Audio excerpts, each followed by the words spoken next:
Okay, so if you already have Gmail, that means you automatically have Google Drive. So you go to drive.google.com and you log in with your Gmail address. And then I'll share my screen and quickly show you what you will find there.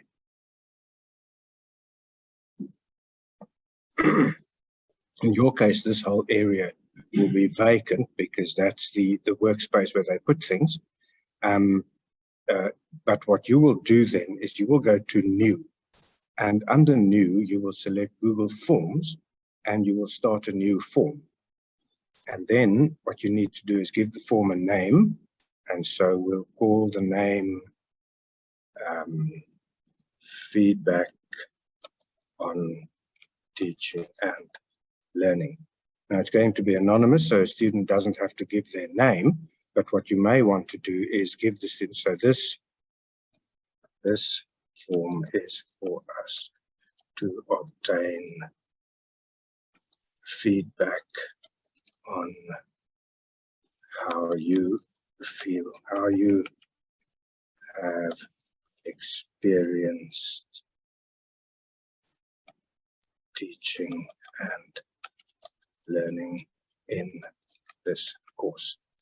So the first question you'll probably want to have to ask the student might not be one of those untitled questions. It might be a different type. So I click on those 4 buttons, it opens it. I change from multiple choice and I make it a short answer. Please enter the subject and year, e.g. communication 1. And if you're satisfied with that question, this will be a required question, so it won't continue unless the student does that. And then you could go for the next one. So you'll then go to new question. Just add there, add a question. And the next question you might want to ask is multiple choice, or maybe let's make a scale. There we have a linear scale. It's going to be 1 to 5. Please rate your satisfaction with the room. Now, you may or may not want to add here something like, is this, you want to make them 0 is bad and 5 is worst or whatever. But let's just do that. And we want to make that a required question as well. And we simply, and then we enter because that's the second question done. Then we could go for a third question, and that could be multiple choice.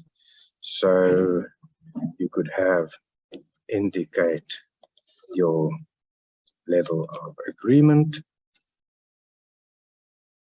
strongly disagree, other, add option. Yeah, oh, it even tells me that disagree. Then to add another one, add option, agree, and then strongly agree. And so you can carry on asking whatever it is that you want. Once you've done the whole thing, it will automatically add a submit button. You can then go to responses, and it will tell you that it's taking responses, and then you can create a spreadsheet, but only create the spreadsheet once you are completely satisfied with all the questions that you've put in there. And once you're completely satisfied, create the spreadsheet. Otherwise, if you add more questions or insert more questions, it'll be on the wrong place in the spreadsheet.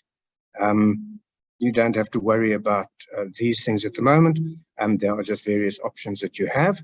So the responses and then the questions. And then what you need to do is to find a way. Now, the form gets its name when you rejig it there.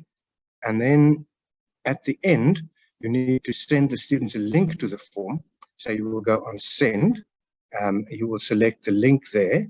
And that's the link to filling in the form. That's too long. So you'll go shorten URL and you will copy that and you will send that to your students. So I'm going to send that to you right now, and you can have a look at it. Sending it to you WhatsApp now. Here is a dummy form that I created for you. And then I'll just send that to you. And yeah, that's the story.